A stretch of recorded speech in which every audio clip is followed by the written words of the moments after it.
Hello friends, कैसे हो?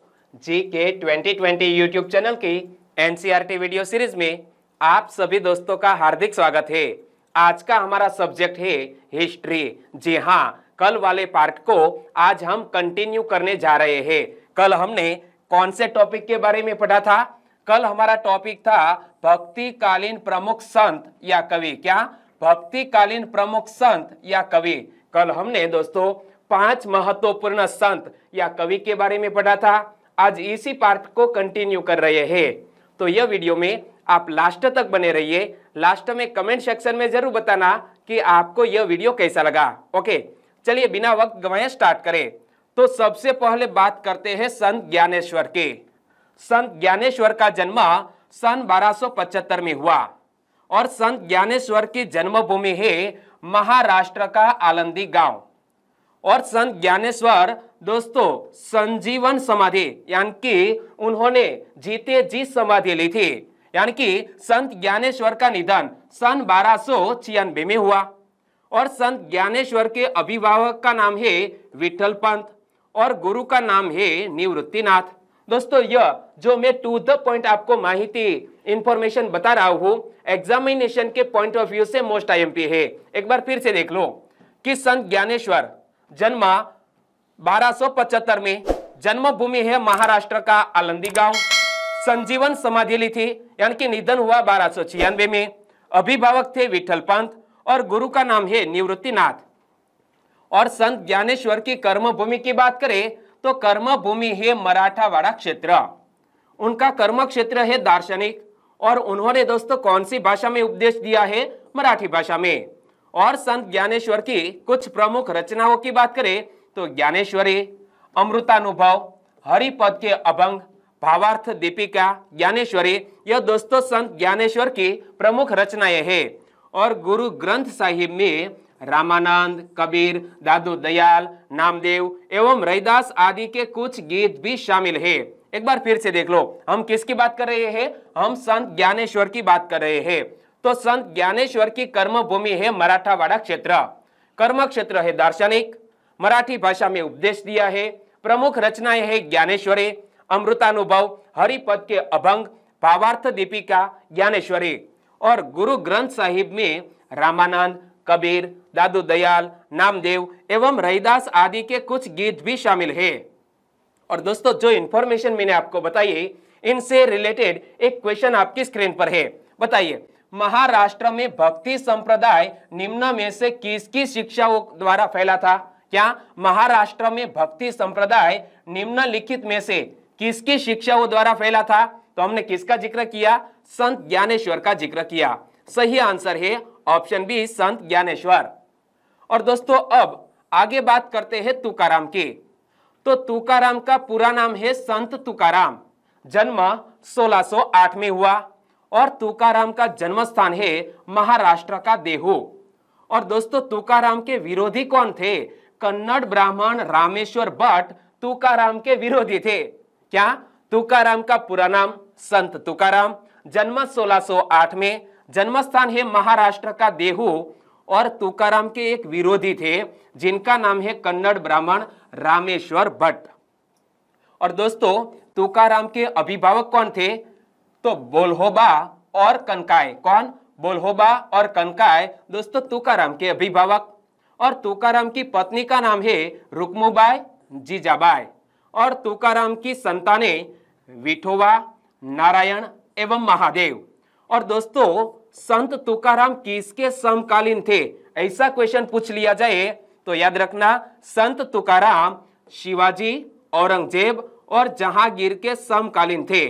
और लगभग 3 एग्जामिनेशन में यह क्वेश्चन पूछ लिया गया है। और संत तुकाराम कौन से संप्रदाय से जुड़े हुए थे? वारकरी संप्रदाय से। पेशे से वो एक महाजनी कर्मकांड करते थे। कर्म क्षेत्र है महाराष्ट्र। और संत तुकाराम ने दोस्तों 6000 अभंग पद की रचना की है। कितने? 6000 अभंग पद की रचना की है। एक बार फिर से देख लो कि संत तुकाराम जन्म 1608 में, जन्म स्थान है महाराष्ट्र का देहू। विरोधी है रामेश्वर भट्ट जो एक कन्नड़ ब्राह्मण थे। अभिभावक के नाम है बोल्होबा और कनकाय। पत्नी का नाम है रुक्मूबाई जीजाबाई, और संत तुकाराम की संतानें है विठोबा नारायण महादेव। और किसके समकालीन थे? शिवाजी, औरंगजेब एवं जहांगीर। और संप्रदाय का नाम है वारकरी। यह भी याद रख लो कि वो कौन से संप्रदाय से जुड़े हुए थे। तो संत तुकाराम वारकरी संप्रदाय से जुड़े हुए थे। पेशे से महाजनिक कर्म क्षेत्र है महाराष्ट्र, और 6000 अभंग पद की रचनाएं की है। और दोस्तों आगे मैं आपको बताऊं तो उनका स्थान है पंढरपुर, नारायणी नदी के उत्तर मानव तीर्थ पर्वत। और उन्होंने क्या योगदान दिया है? तो विठोबा पूजा को चरम पर पहुंचाया, महाराष्ट्रीय धर्म का विकास किया, जाति भेद का विरोध किया था। चलिए अब इस क्वेश्चन का आंसर बताइए कि भक्त तुकाराम कौन से मुगल सम्राट के समकालीन थे? दोस्तों आईएएस की प्रीलिम एग्जामिनेशन में 2006 में ऐसा सिंपल सा क्वेश्चन पूछ लिया गया था, क्या कि भक्त तुकाराम कौन से मुगल सम्राट के समकालीन थे? तो मैंने आपको बताया किसके समकालीन थे? जहांगीर के। सही आंसर है ऑप्शन सी। और दोस्तों आगे बात करें मीराबाई। मीराबाई का संबंध 2 राज्यों से है, एक तो राजस्थान, दूसरा गुजरात। जन्म राजस्थान में, और दोस्तों उन्होंने अपना अंतिम जीवन कहां बिताया है? गुजरात में। ओके, तो मीराबाई का जन्म 1498 में, जन्मभूमि है राजस्थान का मेड़ता, और मीराबाई का निधन 1547 के आसपास हुआ। दोस्तों यह संभवित समय काल माना जाता है। और कहां पर निधन हुआ है? द्वारिका में। आगे बात बताऊं तो दोस्तों मीराबाई के अभिभावक के नाम है राव रत्न सिंह, पति का नाम है चित्तौड़ कुंवर भोज राजा। क्या? जोधपुर के भोज राजा मीराबाई के पति का नाम। ससुर का नाम है चित्तौड़ नरेश राणा सांगा, यानी कि वो एक राजपूत परिवार से जुड़ी हुई थी, राजपूत परिवार की बहू थी। कौन? मीराबाई। ससुर का नाम है चित्तौड़ नरेश राणा सांगा, और कर्म भूमि है वृंदावन एवं गुजरात का द्वारिका। और दोस्तों मीराबाई ने कौन सी भाषा में अपने रचनाएं की है? तो मीराबाई ने ब्रज भाषा एवं राजस्थानी भाषा का प्रयोग किया है।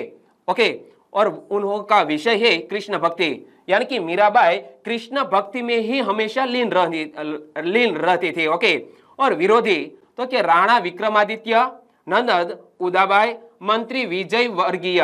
दोस्तों यह मीराबाई के विरोधी थे। और संगत रविदास, रूप गोस्वामी, हित हरिवंश, हरिराम व्यास आदि के साथ दोस्तों मीराबाई की संगत थी, यानी कि जब भी कोई भी भजन या तो भक्ति गीत में वो रविदास, रूप गोस्वामी, हित हरिवंश और हरिराम व्यास आदि के साथ वो भजन कीर्तन करते थे। एक बार फिर से देखो कि मीराबाई जन्म 1498 में, जन्मभूमि है राजस्थान का मेड़ता, निधन हुआ है 1547 के आसपास। निधन कहां हुआ है? गुजरात के द्वारिका में। अभिभावक का नाम है राव रत्न सिंह, पति का नाम है चित्तौड़ कुंवर भोजराज, और ससुर का नाम है चित्तौड़ नरेश राणा सांगा, और कर्म भूमि है वृंदावन एवं द्वारिका। भाषा तो कि मीराबाई ने ब्रज भाषा एवं राजस्थानी भाषा का प्रयोग किया है। विषय है कृष्ण भक्ति। विरोधी के नाम है राणा विक्रमादित्य, नन्नद उदाबाई, मंत्री विजय वर्गीय। ओके, और संगत की है रविदास से, रूप गोस्वामी से, हित हरिवंश, हरिराम व्यास आदि से। और कार्य विचार की बात करें तो कृष्ण के प्रति बेबाक भक्ति। क्या दोस्तों? मीराबाई ने कृष्ण के प्रति बेबाक भक्ति की है, इमेज में आप देख सकते हैं। और मीराबाई की प्रमुख रचनाएं कौन कौन सी है? तो नरसी का मायरा, गीत गोविंद टीका, राग गोविंद और राग सोरठ, यह मीराबाई की प्रमुख रचनाएं हैं। यहां से क्वेश्चन निकल सकता है एग्जामिनेशन में, तो याद रखो मीराबाई की प्रमुख रचनाएं हैं नरसी का मायरा, गीत गोविंद टीका, राग गोविंद, राग सोरठ। और मीराबाई की पदावली दोस्तों बाद में संकलित की गई है। क्या? मीराबाई की पदावलियां बाद में संकलित की गई है। और दोस्तों चलिए जो इंफॉर्मेशन मैंने आपको बताई इनसे रिलेटेड एक क्वेश्चन आपकी स्क्रीन पर, बताइए आंसर। भक्ति रस कवियत्री मीराबाई थी। दोस्तों भक्ति रस कवियत्री मीराबाई किससे संबंधित थी? तो चारों ऑप्शनों को ध्यान से पढ़ना पड़ेगा। चलिए पढ़ते हैं। एक कुलीन नारी जिसने कभी विवाह नहीं किया था। मीराबाई ने विवाह किया था, तो पहला सेंटेंस गलत हो गया। गुजराती शाही परिवार से संबंधित जिनका विवाह राजपूत से हुआ, यहां भी गलत है क्योंकि गुजराती शाही परिवार से नहीं बल्कि राजस्थानी। ओके, मध्य प्रदेश के एक पुजारी की पुत्री, यह भी गलत है। एक राजपूत शासक की पत्नी थी। जी हां, एक राजपूत शासक की पत्नी थी मीराबाई। और एक और क्वेश्चन आपकी स्क्रीन पर है कि प्रसिद्ध भक्त कवित्री मीराबाई के पति का नाम क्या था? क्या मीराबाई के पति का नाम क्या था? मैंने आपको बताया, आपका ध्यान स्क्रीन पर था, तो बताइए आंसर क्या आएगा? राजकुमार भोजराजा। क्या? राजकुमार भोजराजा कवित्री मीराबाई के पति का नाम है। क्लियर? बुद्ध और मीराबाई के जीवन दर्शन में मुख्य साम्य क्या था? क्या? बुद्ध और मीराबाई के जीवन दर्शन में मुख्य साम्य क्या था? तो दोनों दोस्तों ऐसा मानते थे कि संसार दुखपूर्ण है। क्या? मीराबाई एवं बुद्ध दोनों के जीवन में, विचारधारा में एक साम्यता थी, और यह साम्यता थी संसार दुखपूर्ण है। ओके, आगे बात करें चैतन्य महाप्रभु की। चैतन्य महाप्रभु का पूरा नाम है चैतन्य महाप्रभु। अन्य नाम भी है, याद रख लो, चैतन्य महाप्रभु के अन्य और भी नाम है। एक तो विश्वंभर मिश्र, श्री कृष्ण चैतन्य, चंद्र निमाई, गौरांग, गौर हरि, गौर सुंदर। दोस्तों चैतन्य महाप्रभु के बहुत से नाम है। यहां से भी एक बार क्वेश्चन एग्जामिनेशन में पूछ लिया गया है, आगे मैं आपको बताने वाला हूं। तो चैतन्य महाप्रभु के नाम विश्वंभर मिश्र, श्री कृष्ण चैतन्य, चंद्र निमाई, गौरांग, गौर हरि, गौर सुंदर। और चैतन्य महाप्रभु जी का जन्म 18 फरवरी 1486 को हुआ। जन्मभूमि है पश्चिम बंगाल का नदिया। नदिया को नवद्वीप भी कहा जाता है। क्या? चैतन्य महाप्रभु का संबंध किस राज्य से है? वेस्ट बंगाल से है। कहां पर जन्म हुआ है? नदिया यानी कि नदी द्वीप। ओके, नवद्वीप। और चैतन्य महाप्रभु का निधन 1534 में हुआ। मृत्यु कहां पर हुआ? ओडिशा के पुरी में। अभिभावक के नाम है जगन्नाथ मिश्र और शची देवी, और पत्नी का नाम है लक्ष्मी देवी और विष्णु प्रिया। और चैतन्य महाप्रभु की कर्मभूमि की बात करें तो उत्तर प्रदेश का वृंदावन, बंगाल एवं ओडिशा के कुछ क्षेत्र दोस्तों चैतन्य महाप्रभु के कर्म क्षेत्र रहे। और दोस्तों चैतन्य महाप्रभु भी कृष्ण भक्ति से संबंधित थे, यानी कि उन्होंने अपने जीवन में कृष्ण की भक्ति की। और वो कौन सी विचारधारा से जुड़े थे? चैतन्य महाप्रभु सगुण उपासक, कृष्ण भक्ति में लीन। ओके, और रचना ये है संकीर्तन। यहां से क्वेश्चन निकल सकता है, संकीर्तन किसकी प्रमुख रचना है? तो हमें याद रख लेना है चैतन्य महाप्रभु। एक बार फिर से देख लो, पूरा नाम चैतन्य महाप्रभु, अन्य और भी नाम विश्वंभर मिश्र, श्री कृष्ण चैतन्य, चंद्र निमाई, गौरांग, गौर हरि, गौर सुंदर। जन्म है 18 फरवरी 1486 को। और जन्म कहां पर हुआ है? पश्चिम बंगाल के नदिया यानी कि नवद्वीप में। निधन कहां पर हुआ है? निधन हुआ है ओडिशा के पुरी में। कब निधन हुआ? 1534 में। अभिभावक के नाम है जगन्नाथ मिश्र और शची देवी, पत्नी का नाम है लक्ष्मी देवी और विष्णु प्रिया।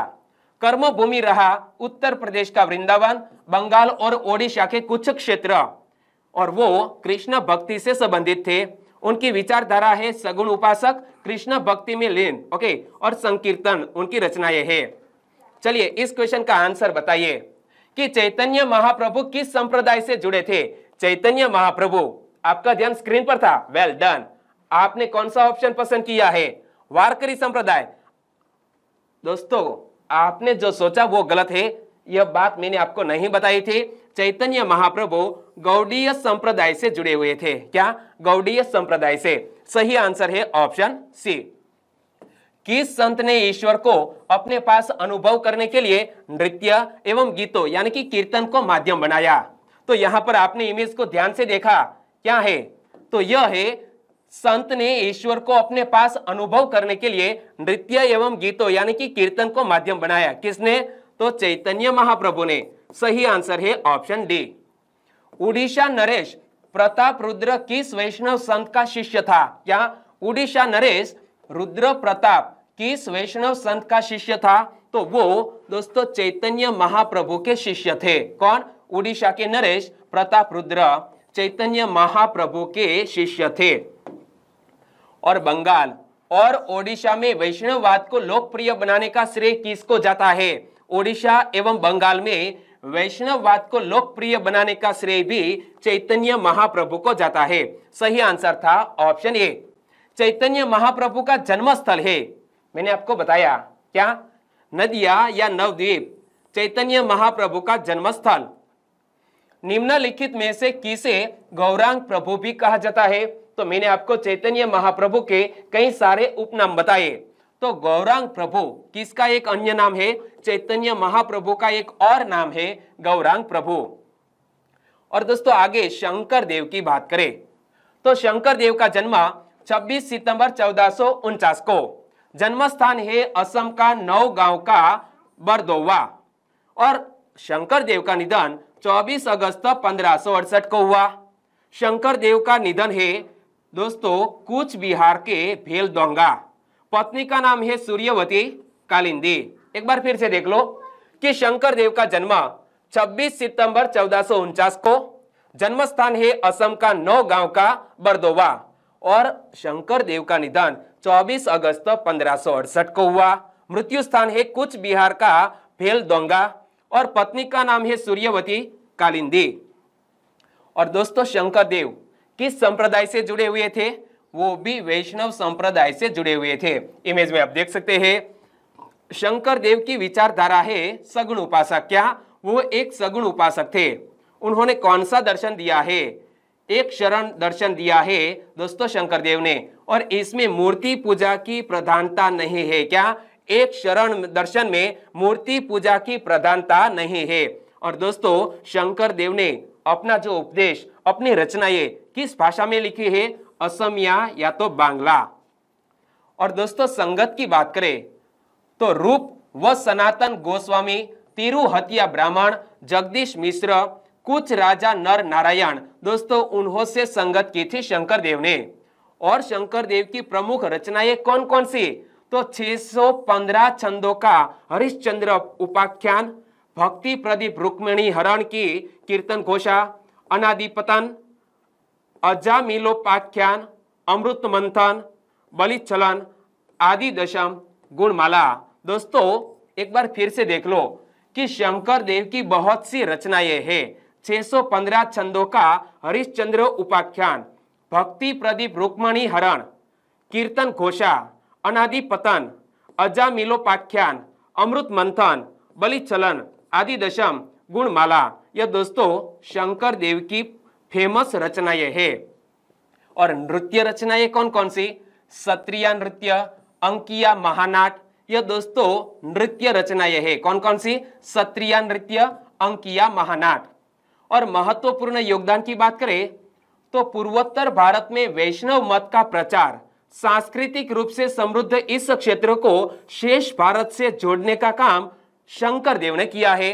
और दोस्तों ऐसा क्वेश्चन यदि एग्जामिनेशन में पूछ लिया जाए तो कि असम का चैतन्य महाप्रभु किसको कहा जाता है? क्या असम का चैतन्य महाप्रभु किसको कहा जाता है?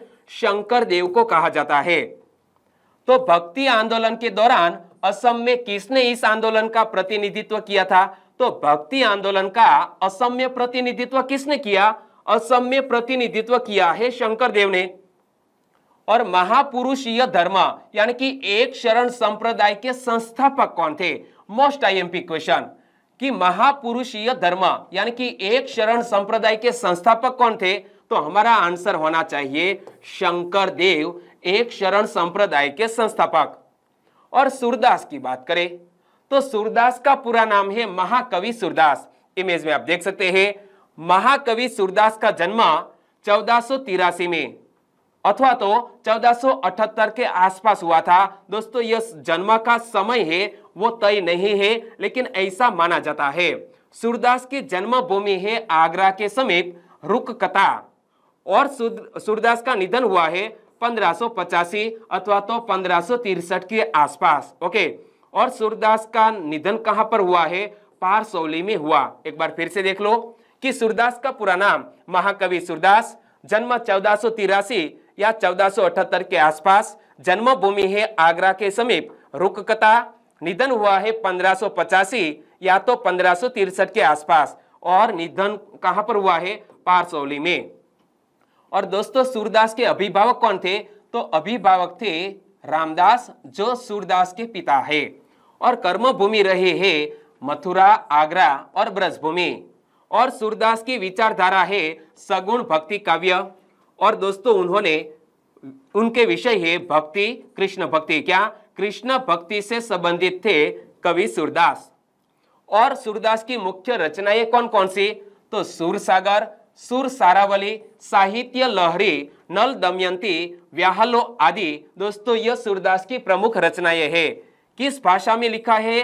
ब्रज भाषा में उन्होंने साहित्य का सृजन किया है। और महत्ता देखें तो ये वात्सल्य रस के सम्राट माने जाते हैं। क्या? संत सूरदास वात्सल्य रस के सम्राट माने जाते हैं। उन्होंने श्रृंगार और शांत रसों का भी बड़ा मर्मस्पर्श वर्णन किया है।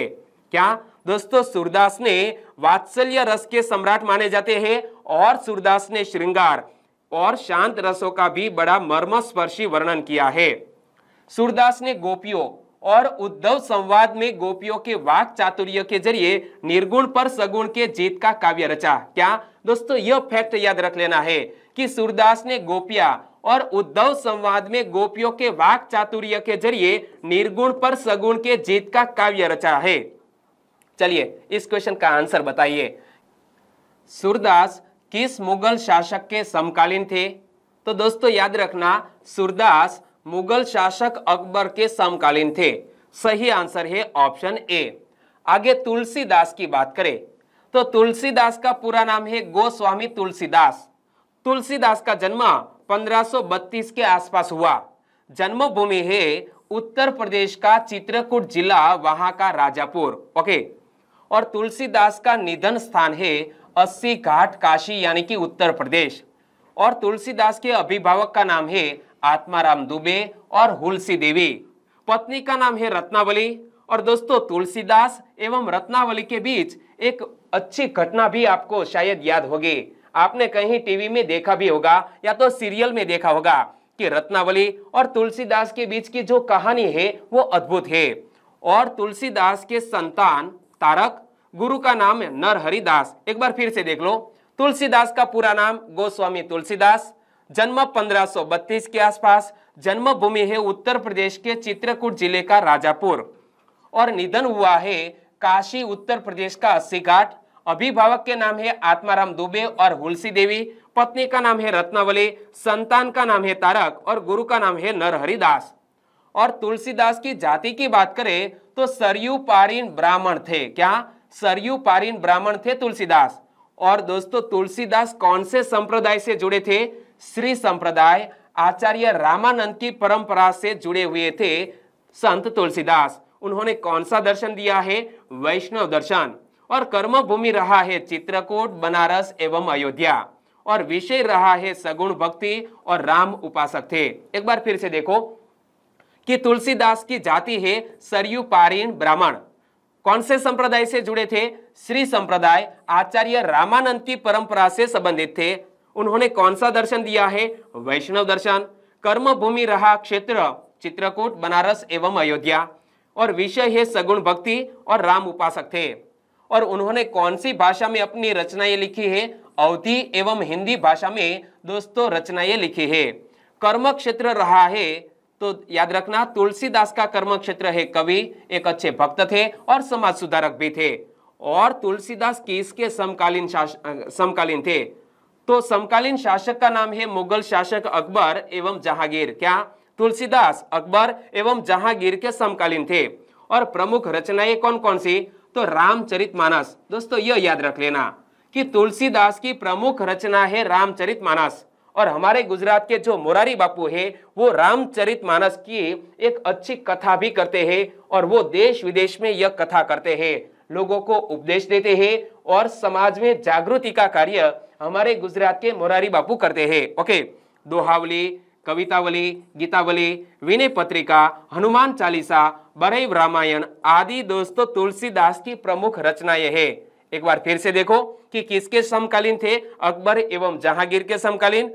तुलसीदास की प्रमुख रचनाएं रामचरितमानस, दोहावली, कवितावली, गीतावली, विनय पत्रिका, हनुमान चालीसा, बरईव रामायण आदि। और यहां से एक बार क्वेश्चन भी पूछ लिया गया है कि विनय पत्रिका किसकी रचना है? तुलसीदास की।